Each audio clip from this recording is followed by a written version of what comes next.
उत्तर प्रदेश के कानपुर समेत कई शहरों में आसमान से आग बरस रही है। कई शहरों में तापमान 45 डिग्री के करीब पहुंच गया है।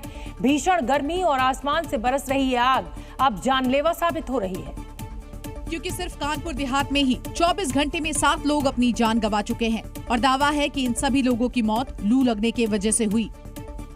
कानपुर ही नहीं बल्कि यूपी के कई शहरों में चिलचिलाती गर्मी और लू के थपेड़ों से लोग परेशान दिखाई दिए और यही वजह रही कि वहां की सड़कें अब सुनसान नजर आई।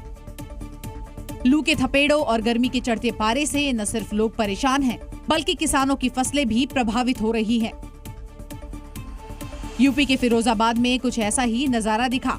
फिरोजाबाद में तापमान 46 डिग्री सेल्सियस के पास पहुंच गया, जिसकी वजह से दलहन, हरी सब्जियां और बाकी फसलें बुरी तरह से प्रभावित हुई। उत्तर भारत के कई राज्य भीषण गर्मी और लू की चपेट में हैं, तो वहीं दिल्ली समेत एनसीआर में भी गर्मी सितम ढा रही है। हालात ये हो गए हैं कि लोगों का घरों से निकलना तक मुश्किल हो रहा है। और यही वजह है कि मौसम विभाग ने भी सलाह दी है कि बहुत जरूरी होने पर ही लोग अपने घरों से निकले। राजधानी दिल्ली में हालात ये है कि तापमान से ज्यादा तपेश महसूस की जा रही है। दावा है कि हीट वेव की वजह से दिल्ली में अब तक कई लोग अपनी जान गंवा चुके हैं, जबकि कई लोग अस्पताल में भर्ती हैं। और लोग जो है घरों से निकले तो मजबूरी में या उनको बहुत ज़रूरी काम है, नहीं तो अपना जो है घर में रहने की कोशिश करें, क्योंकि लू के थपेड़े जिस तरीके से राजधानी दिल्ली में चल रहे हैं और भीषण गर्मी भी है। इस चिलचिलाती गर्मी में अपने घरों से बाहर निकले लोग जैसे तैसे पानी और दूसरे तरल पदार्थ पीकर अपनी प्यास बुझाते दिखाई दिए। मेरे हिसाब गर्मी का कोई इस टाइम उपाय है नहीं है। पानी पी के गुजारा हो रहा है। और दिल्ली वालों की ये परेशानी अगले 2 दिनों तक कम होती नजर नहीं आ रही, क्योंकि मौसम विभाग ने अगले 48 घंटे तक प्रचंड गर्मी और लू का रेड अलर्ट जारी किया है।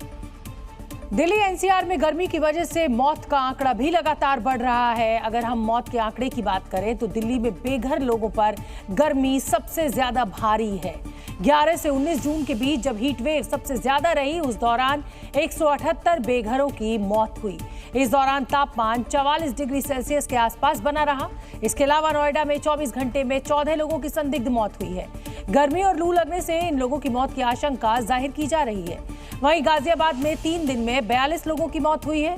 इनकी मौत भी हीट वेव की वजह से होने की आशंका है। सऊदी अरब में हज यात्रा के दौरान इस बार गर्मी ने जमकर कहर बरपाया। दावा किया गया कि इस बार भीषण गर्मी की वजह से 550 हज यात्रियों की मौत हो गई, जबकि 2700 से ज्यादा लोग घायल हो गए, जिन्हें इलाज के लिए अलग अलग अस्पतालों में भर्ती करवा दिया गया। बताया गया कि हज यात्रा के दौरान इतनी तादाद में हुई मौतों के पीछे सबसे बड़ी वजह हीट वेव रही। मरने वालों में अलग अलग देशों के लोग शामिल हैं। मरने वालों में 323 नागरिक मिस्र के हैं, जबकि 60 हज यात्री जॉर्डन के हैं। इसके अलावा ईरान, इंडोनेशिया और सोनेगल के हज यात्रियों की भी मौतें हुई हैं। जानकारी के मुताबिक पिछले साल हज पर गए 240 हज यात्रियों की मौत हुई थी, जिसमें ज्यादातर इंडोनेशिया के थे। Z News।